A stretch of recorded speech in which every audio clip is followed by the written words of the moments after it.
Good evening, Iceberg Nation. I'm your host, FoxAkimbo.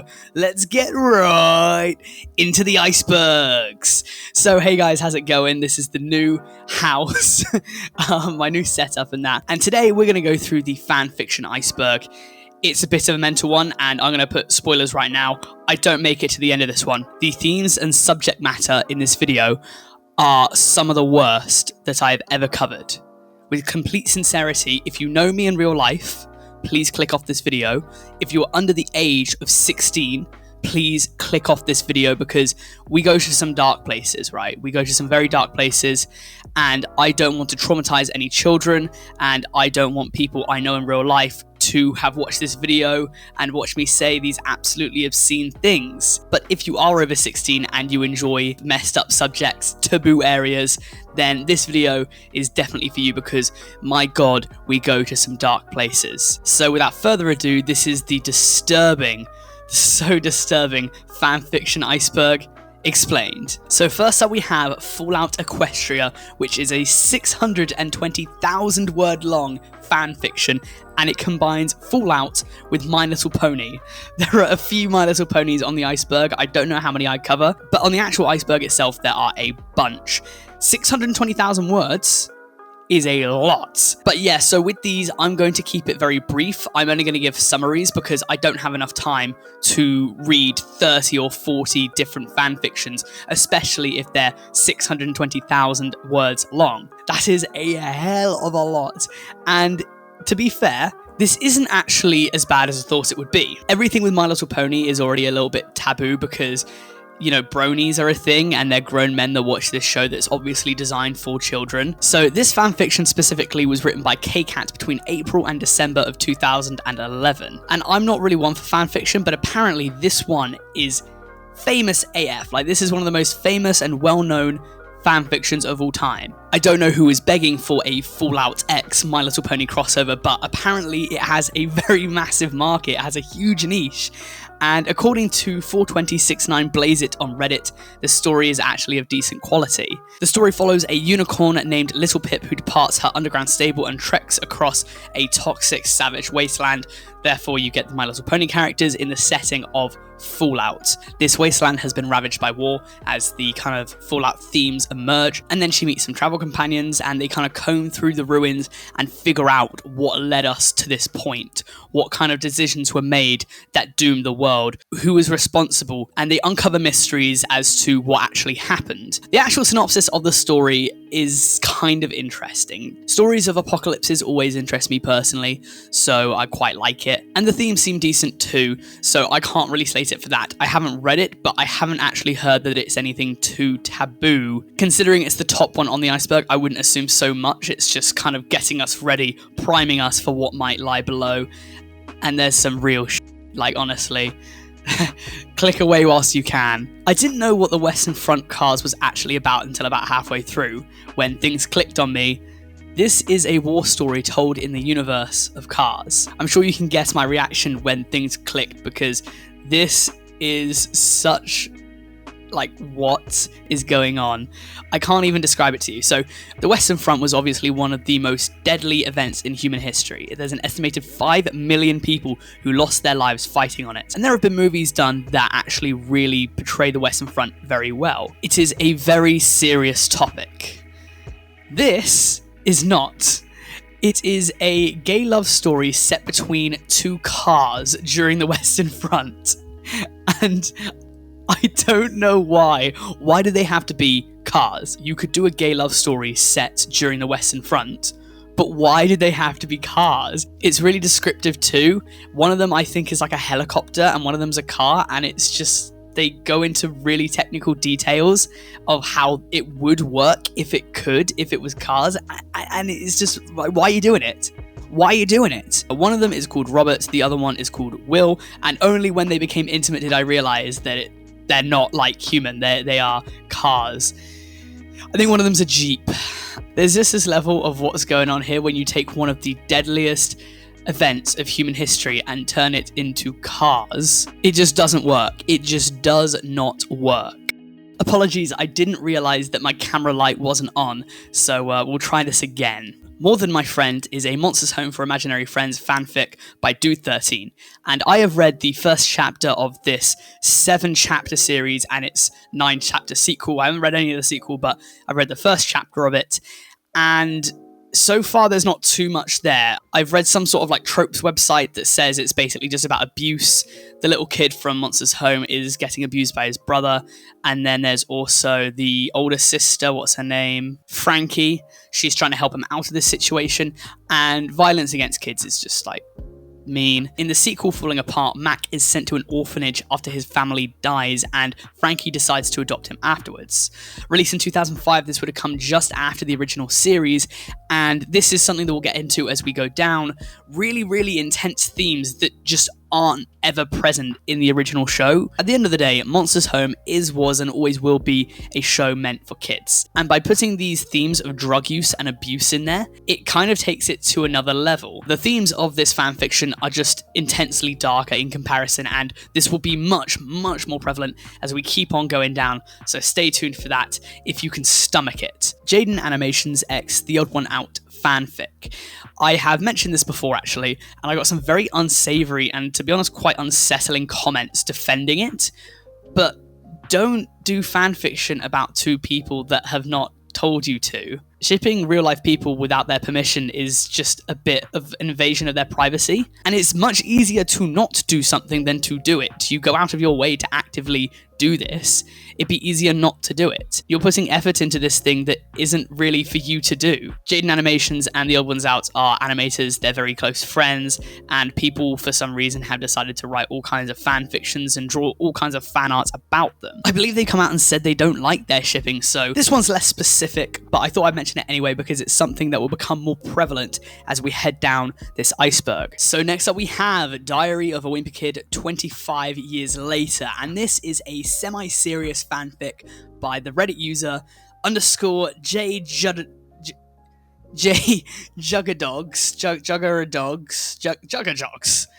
And as the name suggests, the story follows Greg Heffley into adult life. He comes to terms with the fact that he's not as famous or successful or popular as he thought he did when he was a kid. It's a very serious subject matter, and to be honest, it kind of fits with the thing. I think this would be a really interesting story for Jeff Kinney, I think his name is, to go down. Let's be fair, this is actually a bit of a good idea. If you've ever read the books, you know that Greg Heffley is absolutely deluded, so to see this is actually kind of a welcomed addition to the story. If you want to take it seriously, of course it's not canon, but it is an interesting take. However, having said that, just like the Foster's Home bit, this story plays around with themes that weren't really present in the original story, such as Greg being bisexual. Of course, he was a kid back then, so he might have not discovered it himself, but in this he is bi, and because of that, his dad, who tells him to kind of man up and be masculine and is very big into masculinity, rejects him.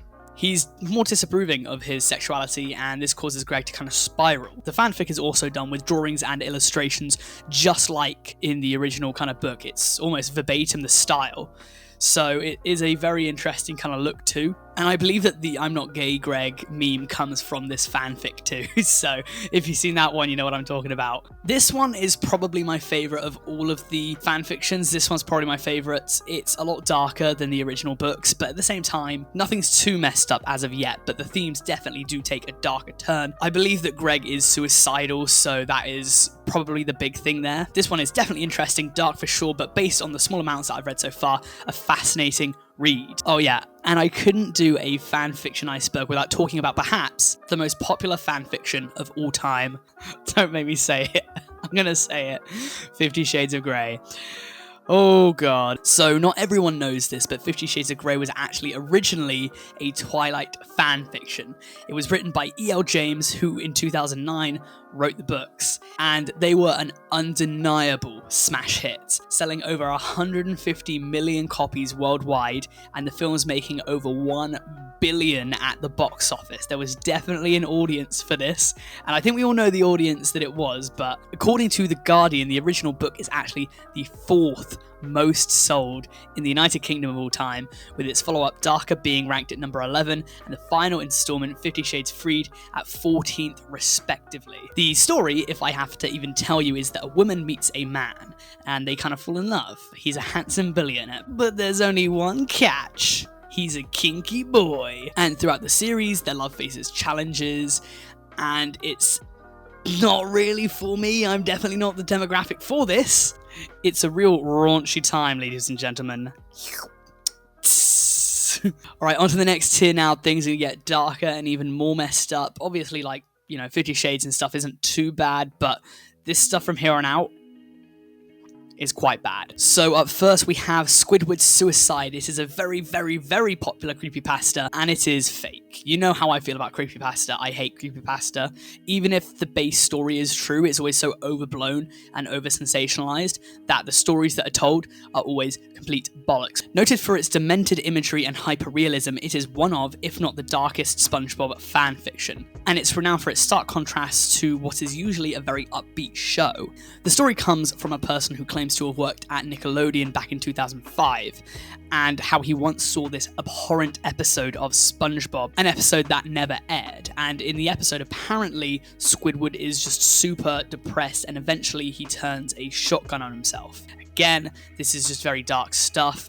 Please click off the video if you're not kind of comfortable with this topic. I think they say that then, like, Steven Hillenburg saw and he was like, oh, I can't believe what you've done. Kind of similar to the Walt Disney incident with the Mickey Mouse, Minnie Mouse thing, if you know about that. And yeah, I am very skeptical. I don't believe in creepypasta, so I think this one you can probably accept as lies. As a fanfiction goes, I mean, it's dark for sure. That's what it's meant to do. It's meant to scare, shock, and cause horror. So yeah, love beyond circuits, love beyond flesh. With a name like that, you already know it's getting real here. This is a Star Wars and Transformers fanfiction crossover written by Comics Nix in 2010. It was at this moment that he knew. He fucked up. And oh no, I remembered which one this one is. I just started reading. I remember which one this is. Okay, here we go. It takes place before the events of Return of the Jedi, where Leia and R2-D2 and C-3PO have been taken slave by Jabba the Hutt, and I think you know where this is going. Optimus Prime somehow stumbles upon Jabba's ship, and then he meets Slave Leia and the rest. And it's just weird porn. It's really gross. And the way they word it, some of the sentences were like, oh my god, it was so bad. It was like, oh yes, we're selling condoms. Everyone keep safe.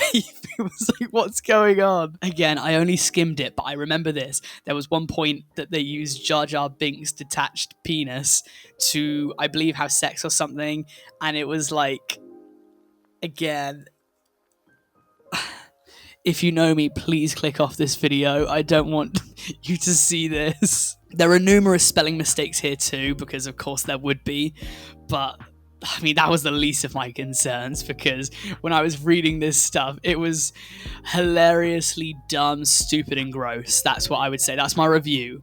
Fox Reviews. For this next one, I don't even know if I should be giving this kind of stuff a platform, but it is on the Iceberg, so I guess I will get to it and then choose during editing if it's okay to be shown, but it shouldn't be spoken about in the first place. This one's messed up, not because of themes, but just because of, I guess, intentions. Going back to Spongebob, the fanfiction Salivation is regarded as one of the worst fanfictions of all time. And the reason behind this is kind of because of the poor spelling. This is spelt by a 2-year-old. No word is correctly spelt here. It's awful. But also, the entire thing is just racist, homophobic throughout, and not just as in they used, maybe a word that might refer, like, it's straight up they hate them. It's plain and simple, clear as day. It probably says something about the kind of person, because they can't spell and they don't use punctuation, but it's straight up just a horrible read, and it's just completely worthless. So the story is absent. There is no story here. It's nothing about SpongeBob. It's just an excuse to rag on people of different kind of sexual orientations and races. So We'll move on. Another empty bottle. This is the first South Park fanfic of the day and focuses on the character of Craig, who wants to end himself. From skimming the fanfiction, he develops a crush on Kenny because he's the only nice one to him in school. Everyone else either hates him or just thinks he's ugly, which is kind of weird as well though, because at least in the show, Kenny and Craig share very little screen time. So this is very, very distinct. And also in the show, it's Tweak that's gay with Craig, but in this one, it's Kenny. But yeah, people either don't like him or don't care about him, and even his parents are abusive. He's only got a little sister who's nice to him. And eventually he commits suicide, and because of this, Kenny also does it later on. South Park oftentimes deals with really, really dark themes, but very rarely this dark because it has to balance it out with some humor. The absurdist comedy is what makes it. It's not the harsh themes and tones. This is something that's more pure drama, and just keep this in the back of your minds because we will be going back to this one later. Next up, we have My Immortal, which is a Harry Potter fan fiction, and this one today that I've come across actually has a Wikipedia article about it. This is the first one to do so on the list. So props to the author, you're on Wikipedia. Having skimmed a bit of it, yes, this fanfiction has committed war crimes on the English language. The words are so poorly spelt, some people don't even know if this is meant to be a parody. It's impossible to tell. You just don't know. However, whether or not it is, we don't know because apparently it has no author. And people have come out saying, oh, it was me. But it's very easy to do that. There's been no confirmed author. And I believe that there's never been any follow-ups because, again, we don't know who did this. As with many, this fanfiction is also very sexually charged, which was never a theme in Harry Potter, not really, and for some reason all of the fanfictions just have them doing each other. But the main thing here, I believe, is that it's just horribly spelt, and the characters in Harry Potter tend to be young. I mean, I don't know what age they are at the time of writing this, but we will move on. It's a new day, hello everyone, let's carry on with things. So next up on the agenda, we have Just a Joke, the Smosh fanfiction.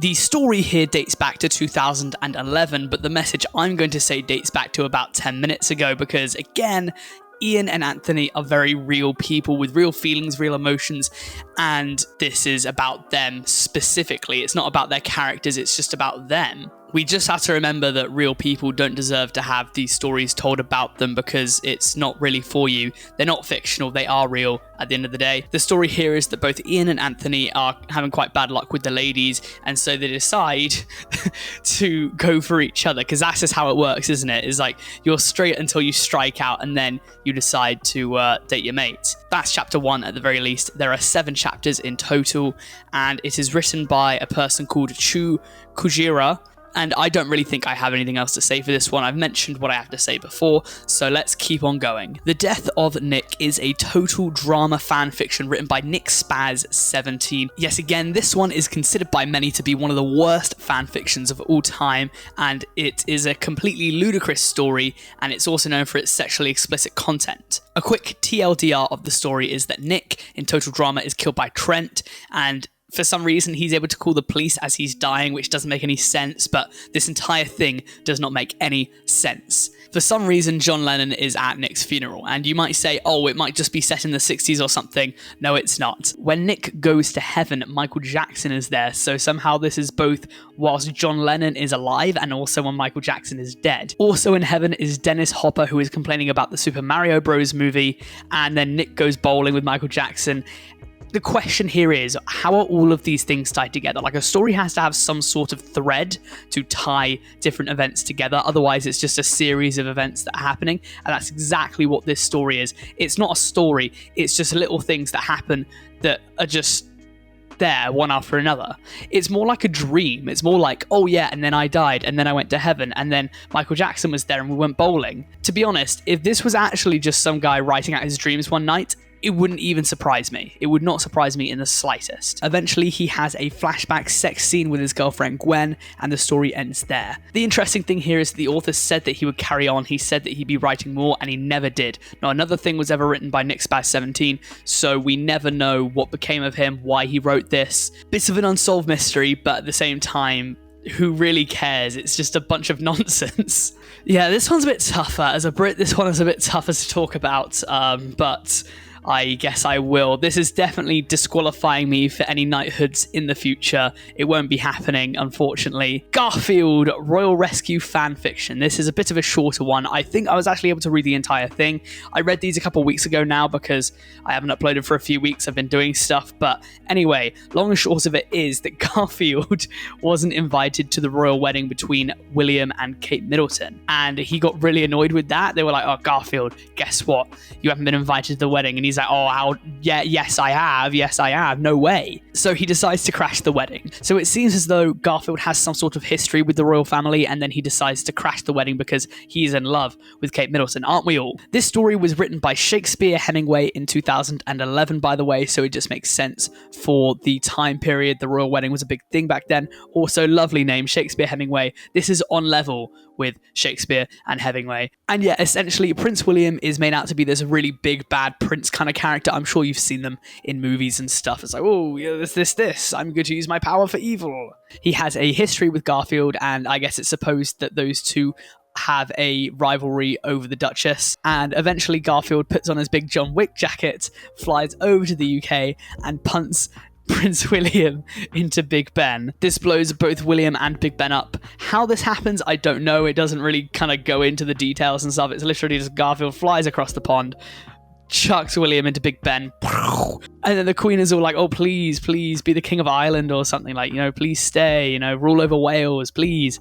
And Garfield's like, no can do, baby. He picks up the Duchess and they just kind of fly off into the sunset.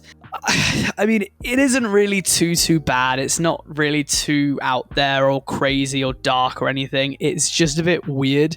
And also, like, it's kind of sexually charged, especially at the very end. The Duchess and Garfield really kind of proclaim their love in a very sexually explicit manner. First of all, one of them's a cat. Second of all, one of them's a princess. So it definitely does have layers of taboo. And I guess the question is, as always, why? Why? This is the checkpoint, I would say. From here on out, everything below is kind of weird and taboo for one reason or another. You might not think this is disgusting or disturbing, and to be honest, I don't actually care. The amount of people writing in my do not research iceberg like, oh my god, this is so tame. Regardless of what you think, there is a certain level of messed upness, if that's a word, disturbingness to each of these, because they cross boundaries in increasingly messed up ways. So let's cover them now, and I'm never coming back to them again, alright? So this next tier, things get worse. Woody's got wood. That'll definitely get clipped. This is a Toy Story fan fiction, and it is about the toys that I guess they just couldn't help themselves because Andy, I'm going to hope he's a couple years older, he starts pleasuring himself, and then Woody sees this, and then he just kind of like goes mental. Let me just say, this was published in 2016 and has 300 words, right? In 300 words, they do a lot to me mentally, because this is the stuff that you just don't want to be reading on a Sunday afternoon. 300 words has underestimated power, and basically, Andy starts pleasuring himself. Woody gets aroused and he starts talking all anime-like. He keeps on saying like ooh woo. He keeps saying stuff like senpai and kawaii, and then all of the toys crawl up Andy's ass, and then he dies. His mum finds him, they're dead. Someone watched Toy Story and this entered their head. That's the thing that kind of disturbs me the most, is that someone watched Toy Story and they were like, oh, you know what? This would be good. And then not only that, but they decided to put pen to paper and write it. Completely disgusting. Totally inappropriate. Stupid. Over the line. We're going to move on. Okay, I wanted to make this next one because I was a little confused and, to be honest, slightly concerned, because this is yet another South Park fan fiction. When I saw it, I was like, okay, let's see what we have. And it's the same writer as the one before. It's the same writer as One Empty Bottle or something. Another Empty Bottle, that one's it. And it is, again, about Craig and Kenny. And again, it shares the entire same themes as the previous. It's basically the same story written in a different way. And my concern is that whoever did that has some sort of either fantasies or something about committing suicide. Once again, everyone either hates him or is empathetic towards Craig, and once again, the only person that he likes is Kenny. Kenny likes him back, they develop a relationship, he kills himself, Kenny kills himself later. This is concerning because it's kind of romanticizing suicide, and straightforward, suicide is not romantic, it's not cool or fun, or it's awful. It's an awful thing to happen for the person involved, for their family, for their loved ones. There's nothing good about it. The fact that Kenny does it so he can be with Craig forever and stuff, it's a theme that is spoken about a lot in media today. Afterlife, for example, shares this theme where Ricky Gervais' character wants to kill himself because he'd rather be nowhere with her than somewhere without her. It's a beautiful show with beautiful dialogue, but it never romanticizes it. It always says it's a bad idea. But this fanfiction, as well as its previous, and I think there's a few others that are probably made by the same person. I'm concerned, man. What's going on? Once would be one thing, twice is now a pattern, and I think there are a few others where they probably do tell the exact same story, so I am a bit concerned with that. Ooh, Larry brain cancer fic. Yeah, okay, this one's definitely crossing the line, and I don't know why. I believe that this was written around the same time that Fault in Our Stars came out, and it was also the same time where One Direction ruled the world. They were huge. It wouldn't surprise me in the slightest, but I don't actually know the release date, but I guess I'll put it down here. I've said many times, fanfic about real people, bad idea, but I actually want to go into something else, because this isn't just a fanfic about real people. This is that one of them, I think it's Louis from One Direction, develops brain cancer, and it's a story about him trying to be in love with Harry Styles and their relationship whilst he's going through brain cancer that's going to kill him. This thing is very long. It would take me more than an hour to read, and yeah, I mean, there is nothing funny or romantic about a deadly disease. I don't really know what to say for it. It's literally just Louis and Harry are in love, but Louis is diagnosed with brain cancer, and so they know that their love is on borrowed time. I guess love and death might be intertwined, maybe. I'm no expert on either subject. This video is me just trying to relay themes and stuff and try to piece them together. Why might someone put this? But at the end of the day, I don't know. Yo Gabba Gabba X-Reader. I have made a severe and continuous lapse of judgment. The themes here are disgusting, and the fact that this is not only a kid show, this is a baby show that someone has decided to completely tarnish. It takes sexual deviancy and turns it up to a 10. I don't even know what the Yo Gabba Gabba creatures are meant to be. One's a robot. One's like a cat or something. One's just a peach. That green guy, what's he meant to be? Why is anyone into that? These are characters that are meant to be beloved by babies and toddlers. Do not research that. At the end of the day, it's literally just, this is what I would do if I had sex with this guy. This is what I would do if I had sex with her. Let's move on to the final one, because basically, when I was writing this script, I realized that I wouldn't be able to finish this. The themes for the rest of the iceberg are just completely messed up. They are disgusting, they're disturbing, they're too much for me. I'm sure another Iceberg YouTuber might be able to complete the list, but for me personally, this isn't really the kind of content I want to make for the channel. I will go into the taboo, I will go over the line and cross the borders. I don't mind being an edgy YouTuber. I don't mind risking a video get demonetized. Basically, everything from here on out, the themes are just disgusting.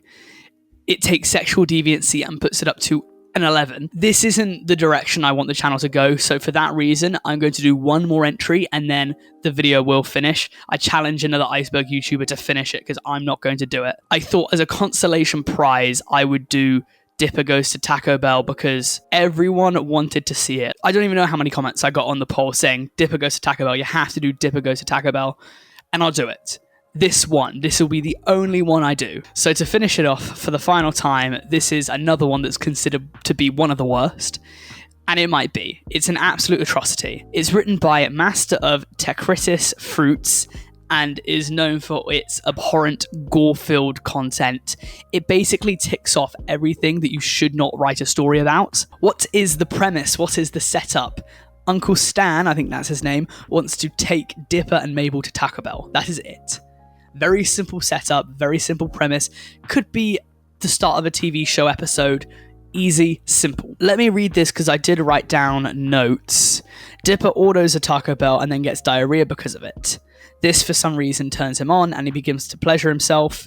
In the middle of this, he bites his penis off and dies from blood loss. So already we have diarrhea, which is kind of over the line, and then everything else.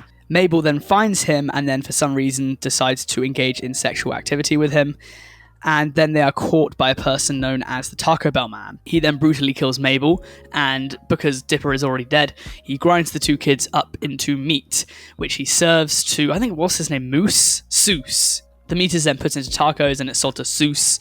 Probably the worst thing I have ever read. It ticks off basically every taboo list. Once again, I don't care if you've seen worse or you've heard worse or you read worse. To me and to anyone, this should be disturbing. And yeah, I guess that's it from me. If you like this video, please like, comment, subscribe, all that kind of good stuff. I have various social media that you could follow me on. I've got an Instagram, I've got a Twitter, I've got a Discord, I've got a Patreon. Please help me out. I said subscribe before, but I'll say it again. Please do subscribe. I need subscribers. Help me. Shout out to the creator of this iceberg. It is Kokichi Kitty. Thank you very much for this iceberg. It's completely messed up, but thank you anyway. No. Wait. I've ruined this video. Give me a sec. Give me a sec. Give me a sec, audience. Give me a sec. I just went onto Kokichi Kitty's profile, and on one of the icebergs she put up, it says from most disturbing to least disturbing. And I might have just ruined the video. If it gets tamer from here on out, that's one thing.